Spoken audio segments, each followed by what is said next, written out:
Let me just go ahead and say it. You are not undercharging because you don't believe in your offer.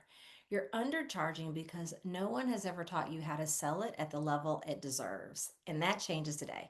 Welcome back to the Influence Economy. I'm your host, Shayna Davis, and I'm so glad you're here, where visibility meets value and where your brilliance gets the bank account to match. Today, we are going to dive into a topic that should be non negotiable for every ambitious woman entrepreneur, service provider, or thought leader who wants to scale without burnout. And that is how to sell high ticket offers. Because here's the truth, you don't need a bigger audience. You either need better positioning or you need better buyers, meaning you either have to position what it is that you're selling better in order for consumers to want to pay more for it, or you have to sell to a better buyer, i.e., like a corporation, a nonprofit organization, or maybe even that mid sized company down the road from you that actually expects to pay more for your offers. So I just want you to know that at the end of the day, you don't need another low ticket funnel. What you need is a premium framework that reflects the power of what you do. Because hopefully, you're not here to hustle harder. You're here to command more for less. And I'm going to walk you through exactly how to make that happen.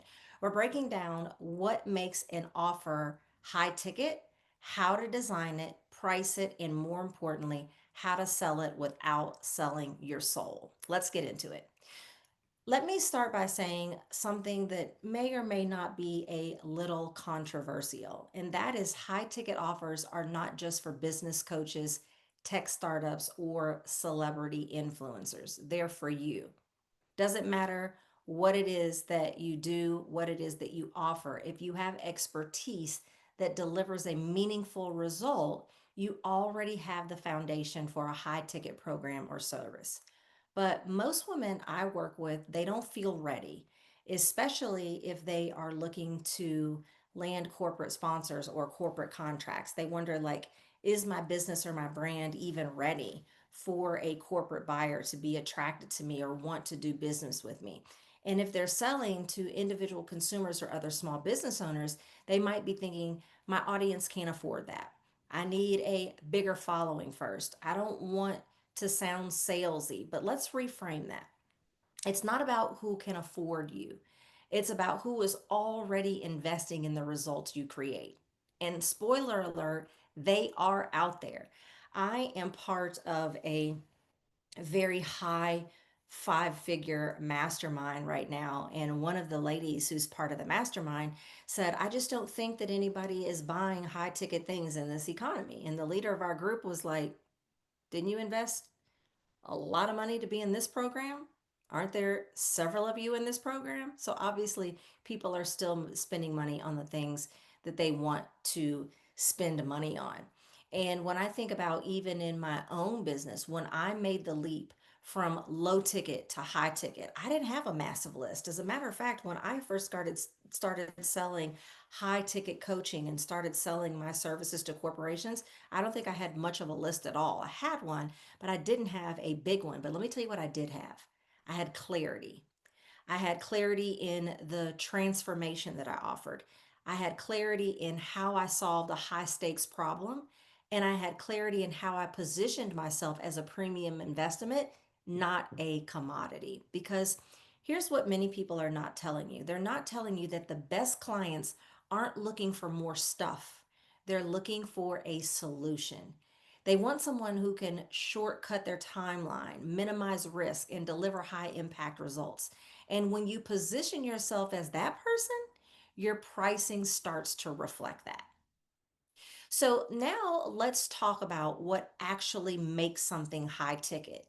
Because for me, it's not just the price. A high ticket offer isn't about throwing in more deliverables or extending the timeline to justify the cost. You don't have to do more and you don't have to do it for longer periods of time. What it's really about is the value of the outcome and the experience of getting there. Right? I want to say that again. It's about the value of the outcome and the experience of getting there. That's what justifies a high ticket investment. Here's my premium offer checklist. So take notes and jot this down. Number one, it solves a high value problem. Think revenue, time, reputation, leadership, health, relationships. People almost always pay more to solve these types of high stakes problems. So you have to ask yourself, what's the cost of not solving what you help with? Number two, it has a defined outcome. Ambiguity repels premium buyers. So you have to be clear. What's the promise? What will they walk away with? It's positioned for decision makers. That's number three. Premium buyers are often CEOs, corporate leaders, or high performing individuals. So your language, packaging, and pitch must speak their language. Number four, it offers access or elevation. So that might mean direct access to you, a done with you model, or positioning them to achieve a status or result they value. Because when they're working alongside you, you are actually collapsing time and helping them to get results faster than what they would on their own or what they may get with a lower ticket offer. And then number five, it reflects your authority. Premium programs are rooted in your frameworks, your unique IP, your track record. It's not about doing more, it's about elevating what already works. And I think I'll add a bonus in there. Number six is that it solves one urgent, desirable problem.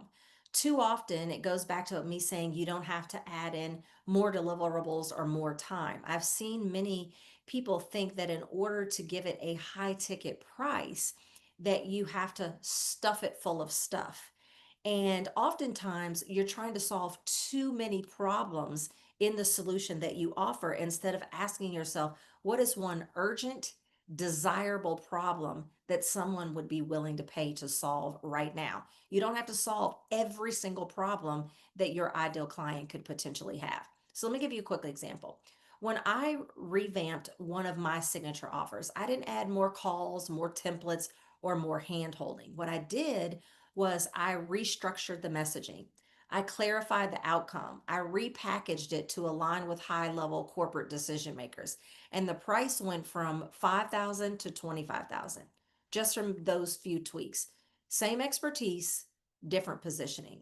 Because premium clients, they aren't paying you for your hours, they're paying for your answers. And if you don't price things appropriately, or what it is that you say is the process, if it seems too confusing and too convoluted, then they'll start to say, well, how many hours is this going to take? What would your hourly rate be? And you want people focusing more on you helping them to achieve the desired outcome instead of the amount of time that you have to put into it. So, we're going to take a quick break. And when we come back, we're going to talk about how to attract and close high value clients without feeling salesy. We'll be right back. Ready to turn your influence into income? Take the Influence Growth Assessment. In just minutes, you'll uncover the next steps to grow your visibility, attract bigger opportunities, and boost your profitability. Visit myinfluencestyle.com to take the assessment today. A new era of success is waiting. Let's make it yours. All right, welcome back. So today we are talking about scaling by selling high ticket offers. So now I want to talk about how to actually sell these offers because creating a premium program is one thing, selling it with confidence is another. And to me, the biggest myth is that you need to be a slick salesperson. And that could not be further from the truth. What you need to be is a powerful communicator. I'm going to give you three mindset shifts and sales strategies to help you close these high ticket offers without feeling like you are convincing anyone. Because I don't know about you, I like to preach to the converted. I don't like to convince anyone of anything. So here we go. Number one, shift from selling features to selling outcomes. You have to stop listing deliverables. Start painting the picture of what changes for them. So, for example, you'll get 3 calls per month becomes you'll walk away with a deal ready proposal and the language to land your first 5 figure contract. That's what I offer. Number two, Anchor your offer in authority. When you position yourself as a strategic partner, not a service provider, you change the power dynamic. So use case studies, reference your framework, and speak to outcomes, not effort. And number three, let your offer pre qualify the buyer. A premium offer should do some of the heavy lifting. If your packaging, price point, and positioning are dialed in, you'll naturally attract clients who are ready to invest. And if they push back on the price, that's not your cue to discount it. It's your cue to revisit how you're articulating the value or to revisit who it is the audience is that you are offering this high ticket to. Here's what I want you to remember: selling a high ticket offer isn't about pressure, it's about positioning. Your job isn't to convince, it's to clarify, to communicate, and to confidently invite the right people into the next level of transformation with you. So I want to leave you with this. If your calendar is full, your prices are flat, and your energy is drained, your business doesn't need another offer. It needs a better one, a high ticket one. That's how you're going to scale, because high ticket isn't about being expensive, it's about being effective. It's about finally charging in alignment with the outcomes you're already delivering. So here's the challenge that I have for you: audit your current offer. And I want you to ask yourself these three questions: is this solving a high stakes problem? Is the outcome crystal clear? Am I positioning it to the right buyer? And if not, now is the perfect time to evaluate. And I want you to, and I want to hear what came up for you during this audit process. So feel free to DM me your biggest takeaway or questions on Instagram at Shayna Rattler Davis. I want to hear your ahas, your next steps, and where you're stuck so I can support you.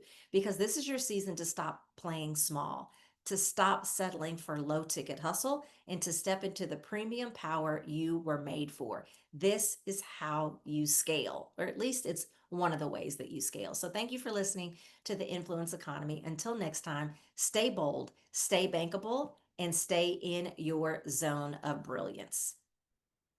I hope you will go back and listen to future and previous episodes as well. Everyone, have a good day. Bye bye.